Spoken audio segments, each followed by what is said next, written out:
அமைச்சர் பொன்முடிக்கு எதிரான வழக்கு தள்ளுபடி செய்திருக்கிறது.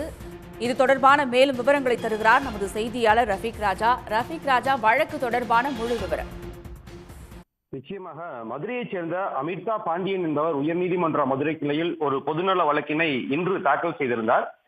அந்த வழக்கின் முக்கிய சாராம்சமாக அவர் மனுவில் கூறியிருந்ததாவது, இந்திய நாடு மிகவும் அமைதியான நாடு, வேற்றுமையில் ஒற்றுமை கண்ட நாடு. இங்கு பல்வேறு மதத்தினர் மிகவும் மத நல்லிணக்கத்தோடு ஒற்றுமையாக வாழ்ந்து வருகின்றனர்.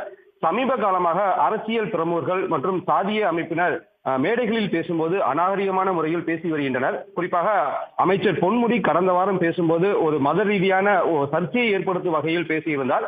இது பெண்களுக்கு மத்தியில் மிகப்பெரிய ஒரு அதிர்வலைகளை எழுப்பியிருந்தது. எனவே இந்த சம்பவம் குறித்து குற்றவியல் வழக்கு பதிவு செய்ய வேண்டும்.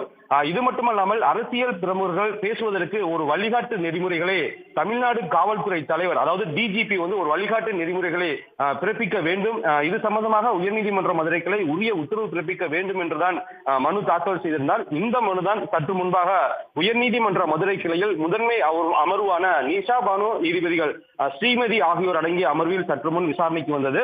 விசாரணையின் போது மனுதாரர் தரப்பில் அமைச்சர் பொன்முடி மீது வழக்கு பதிவு செய்ய வேண்டும் என வாதிடப்பட்டது. அதே நேரத்தில் தமிழக அரசின் கூடுதல் தலைமை வழக்கறிஞர் வீரா கதிரவன் மற்றும் குற்றவியல் வழக்கறிஞர் அன்புநிதி ஆஜராகி இந்த வழக்கில் ஏற்கனவே விசாரணை செய்யப்பட்டு வழக்கு முடிக்கப்பட்டு விட்டது.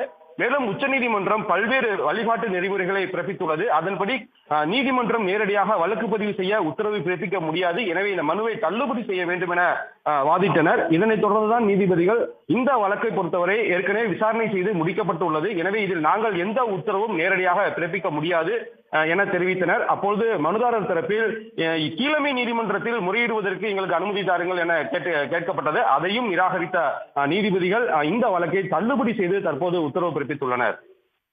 உடனுக்குடன் செய்திகளை தெரிந்து கொள்ள சன் நியூஸ் பெல் ஐகானை கிளிக் பண்ணுங்க.